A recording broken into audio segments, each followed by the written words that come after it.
What's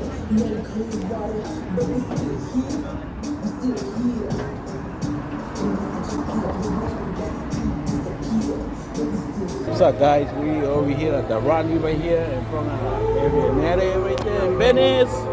Come in support at your Venice.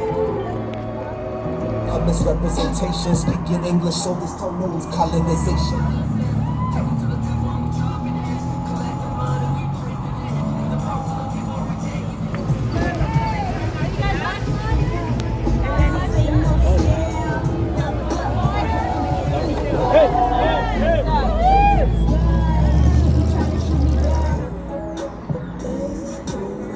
Venice grit, Venice prayers, Venice love. We are protesting Aviator Nation because they've appropriated, supposedly they call it appreciation, but they appropriated our culture. Mexican serape hoodies, blankets, indigenous blankets made, and moccasins. They buy them on the cheap, and when they profit, they don't share the profits to lift up the Indian nations. They traveled far, they traveled somewhere to acquire these jewels and jewelry, and what we don't appreciate is that their lack of commitment to uplifting people. They think that they can take our culture, but they don't like us as a people. They don't want to honor us as relatives. We're all related, north, south, west, and east. There's 4 colors of that medicine wheel: red, black, yellow, and white. There's no lines that differentiate that more than the other. That medicine wheel is a sacred hoop. We're supposed to be better relatives, especially in 2022 with the pandemic and the economic crisis that we're all facing. How dare they appropriate and say it's honoring the Native people? And moccasins can be sold and they can be special ordered, but did they pay $300, $500 for the moccasins to the person who made those? You know how much time it takes? The craft at hand, the art. It's art. It's not just craft. It's art and prayers that go into that.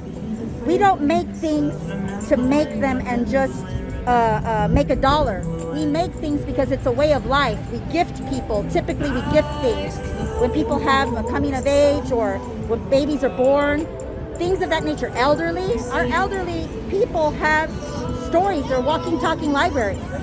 So everything that happens between the time you're born and the time you become an elder, these people think that they could just snatch a piece of that and make some green money on that and line their pockets and forget the people that they went ahead and appropriated from. It's not an honor. It would be nice if they had it on their website. Hey, we acquired these moccasins on consignment, and we're making sure that the people who made these and crafted these long before my ancestors came, if they said that, we wouldn't be out here right now. We would be out enjoying the beach. But it has to start somewhere. Abercrombie was predominantly black and brown. It was Latino and predominantly black-owned businesses.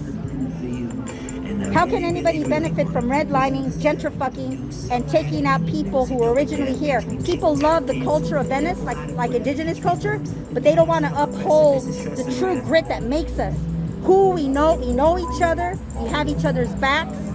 And that's how it is with indigenous culture. From here to Canada, all the way back around the globe. We have each other's back. You have people here from a variety of tribes, and we're all trying to represent so our ancestors will be proud. Because if we didn't show up, that means that we're complicit. That means that we are turning our backs to the truth, right? We're turning our backs to the truth.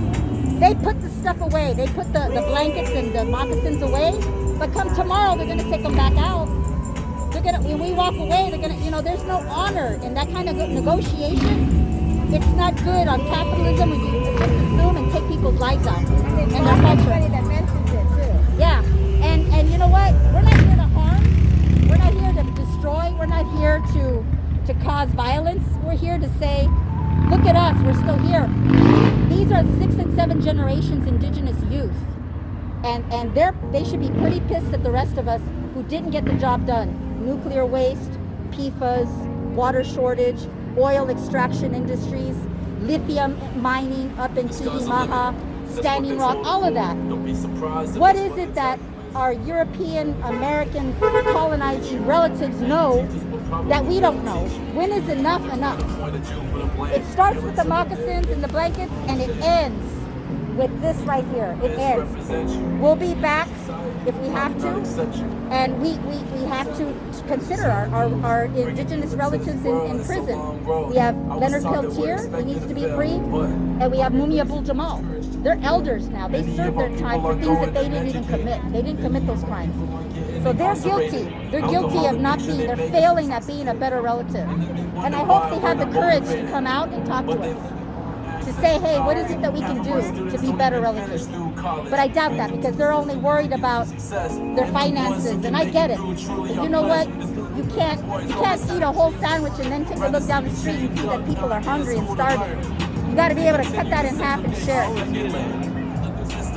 That's how it is. You take what you need. You take what you need. You replenish what you take, but you share what you take. That's how it is.